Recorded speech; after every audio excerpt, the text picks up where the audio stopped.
మనకి యాక్టర్ శివబాలాజీ గారు ఫోన్ లైన్లో అందుబాటులో ఉన్నారు. శివబాలాజీ గారు నమస్తే అండి. నమస్తే. ఏంటి అసలు ఈ ఘటనకు సంబంధించి టాలీవుడ్కి ఇంతకు ముందు నుంచి కూడా ఒక రకమైన ముద్ర పడిపోతూ వస్తుంది. ఈసారి ఇప్పుడు జరిగినటువంటి ఈ ఘటన ఏకంగా బెంగళూరు పోలీసులు కూడా దొరికినటువంటి పరిస్థితి. ఏం మీ ఫస్ట్ మీ రెస్పాన్స్ ఏంటి దీని మీద? పాస్ట్ లో 2 times ఇలాంటి ఇష్యూస్ జరిగాయి. బట్ ఎక్కడ ఎవరిని ప్రూవ్ చేయలేదు. మేబీ పిలిచారు, ఇంట్రాగేట్ చేశారు అండ్ వాళ్ళ దగ్గర బ్లడ్ శాంపుల్స్ లేకపోతే అన్ని తీసుకున్నా ఎవరు వచ్చేసి ప్రూవ్ చేయలేదు ఇప్పుడు దాకా. బట్ ఈ దీంట్లో వచ్చేసి నాకు ఇంకా కరెక్ట్ తెలియదు కానీ బట్ న్యూస్ లో మీ ఛానల్స్ చూస్తున్నాను, రిపోర్ట్స్ వచ్చాయని చెప్పి. అంటే అది కూడా అనధికారికం రిపోర్ట్స్, అంటే ఇంతవరకు ఆథరైజ్డ్గా రాలేదు. అంటే ఇది పోలీసులు ఇప్పటి వరకు అరెస్ట్లే చూపించలేదు వాళ్ళు పోలీసులు. సో ఇవి కూడా అన్ఆథరైజ్డ్గా బయటకు వచ్చాయి డీటెయిల్స్ అయితే.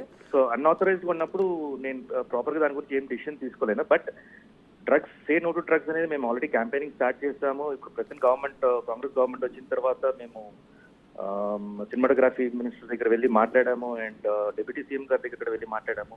వాళ్ళు కూడా చెప్పారు ఇటు సోన్స్ కొన్ని ఇలా టాలీవుడ్ లో ఇలా వస్తుంది, మీరు కొంచెం యాక్షన్ తీసుకుని దీన్ని క్యాంపెయినింగ్ చేయండి. వి సే yes డెఫినెట్లీ వెళ్తామంటే అంత లేదు. మేబీ అది ఎవరో ఎక్కడో ఈ పెడ్లర్స్ ఏమైనా చేసేసి వాళ్ళ నంబర్స్ ఏమైనా దొరికి ఇలా రావచ్చేమో కానీ బట్ మాకైతే ప్రాక్టికల్ అయితే మేము ఎక్కడ చూడలేదు. But definitely will show the awareness అనేది మేము చెప్పాము. బట్ ఇప్పుడు 2 days వచ్చే న్యూస్ లో if it is confirm definitely action be very serious. Definitely government the law ఎలాగైనా వాళ్ళ యాక్షన్ వాళ్ళు తీసుకుంటారు. ఈవెన్ ఇండస్ట్రీ తరఫు నుంచి డెఫినెట్గా మేము కూడా తీసుకుంటాం. మా నుంచి ఎట్లాంటి డెసిషన్స్ ఉండొచ్చు మూవీ ఆర్టిస్ట్ అసోసియేషన్ కి సంబంధించి? అదే అండి చెప్తున్నాను. ఇప్పుడు ఇండస్ట్రీ తరఫు నుంచి అంటే నేను మూవీ ఆర్టిస్ట్ అసోసియేషన్ నుంచి తరఫున మాట్లాడుతున్నాను యాజ్ ట్రెషరర్. బైలా ప్రకారం కన్మిట్ అయిందంటే ఇన్ కేస్ వచ్చేసి క్రిమినల్ యాక్టివిటీలో కానీ క్రిమినల్ పనులు కానీ చేసి ఉంటే మాత్రం, అది కన్విక్ట్ అయింటే మాత్రం డెఫినెట్ గా యాక్షన్ తీసుకుంటాం. It will lead even to the cancellation of the membership.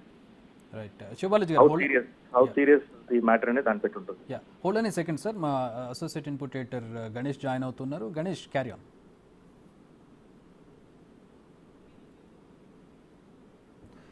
Right, phone line cut అయినట్టుగా ఉంది. శివబాలాజీ గారు, ఇక ముందు ఇలాంటివి అంటే దీంట్లో ఒక్క టాలీవుడ్ వాళ్ళే లేరు, చాలా ఇండస్ట్రియలిస్టులు ఉన్నారు, లేదంటే రాజకీయ నాయకులు ఉన్నటువంటి పరిస్థితి కనపడుతుంది. కానీ ఇండస్ట్రీ అనగానే ముందుగా చూపంతా అట్టే వెళ్తుంది, మీకు తెలియంది కాదు. అండ్ ఇలాంటివి జరిగినప్పుడు ఒక మెసేజ్ కూడా వెళ్తుంది, ఇండస్ట్రీ ఇలా ఉందా ఏంటి, ఇదా పరిస్థితి. దానికి తోడు ఇప్పుడు హేమ గారు చేసినటువంటి నేను హైదరాబాద్లోనే ఉన్నానని చెప్పడం, ఇలాంటి కొంచెం అంటే సీరియస్ సిచ్యువేషన్లో ఇలాంటి చేయడం అనేది ఎట్లా చూస్తారు? అది మిస్గైడ్ చేయడం మాత్రం 100% తప్పే అండి. వాట్ ఎవర్ ఇట్ ఇస్, ఇప్పుడు ఒక సొంత ప్లేస్ లో మనం కొన్ని ప్లేస్ లో మనం తెలియకుండా వెళ్ళి అక్కడ ఎదుర్కోవడం కూడా ఛాన్సెస్ ఉంటాయి.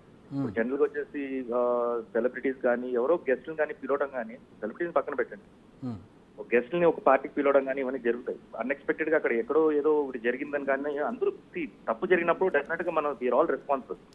మనం అది ప్రూవ్ చేసుకోవాలి. ఎస్ ఇలా జరిగింది, సొంత జరిగింది, నేను వచ్చాను, బట్ నాకు ఇది సంబంధం కాదు కాబట్టి మీరు చెక్ చేసుకోండి, ఏమైనా చేసుకోండి. You can be transparent. But misguide చేయటం, మీడియాని మిస్గైడ్ చేయటం అండ్ పోలీసుని మిస్గైడ్ చేయటం, అక్కడ స్పాట్ లో ఉండగానే వచ్చేసి ఇలాంటి ఒక డ్రామా క్రియేట్ చేయడం అనేది 100% తప్పదు. ఎవరైనా చేసిన తప్పే అది ఎవరైనా సరే. ఈ రోజు కాకపోతే రేపైనా ప్రూవ్ అవుతుంది కదండి. ఈ రోజు చెప్పుండొచ్చు, ఇప్పుడు టికెట్లతో సహా బయటకు వచ్చింది ఆవిడ దాంట్లో ప్రూవ్ అయినట్టుగా కూడా వస్తుంది న్యూస్. 100% అదే చెప్తున్నాను. ఎప్పుడు ట్రాన్స్పరెంట్ గా ఉండటం, ఎనీథింగ్ చిన్న విషయంలో ఏదైనా సరే కానీ ట్రాన్స్పరెంట్ గా ఉండటం బెటర్. మనం తప్పు చేయనప్పుడు 100% మనం ట్రాన్స్పరెంట్ గా ఉండాలి. తప్పు చేసినా కూడా అట్లీస్ట్ దాన్ని దాచుకుని చెప్పడం మంచిది. కరెక్ట్. దాన్ని కన్ఫ్యూస్ చేసి అంటే ఒక ఫన్నీ ఇన్సిడెంట్ లాగా క్రియేట్, ఒక జోకర్ లాగా బఫూన్ లాగా క్రియేట్ అయిపోవడం అంటే కూడా కన్ఫ్యూజ్ చేసి ఉండడం అనేది బెటర్. పోనీ ఏం మాట్లాడుకున్నా ఉన్నా కూడా సరిపోయేది. ట్రూ. ఆ విషయంలో ఐఎమ్ సారీ అండి, బికాస్ ఇండస్ట్రీ అండ్ టెలింగ్ అలాంటి ఒక బిహేవియర్ అయితే ఎవరు యాక్సెప్ట్ చేయము. బట్ అది జరిగిపోయింది అలా. అండ్ డెఫినెట్ గా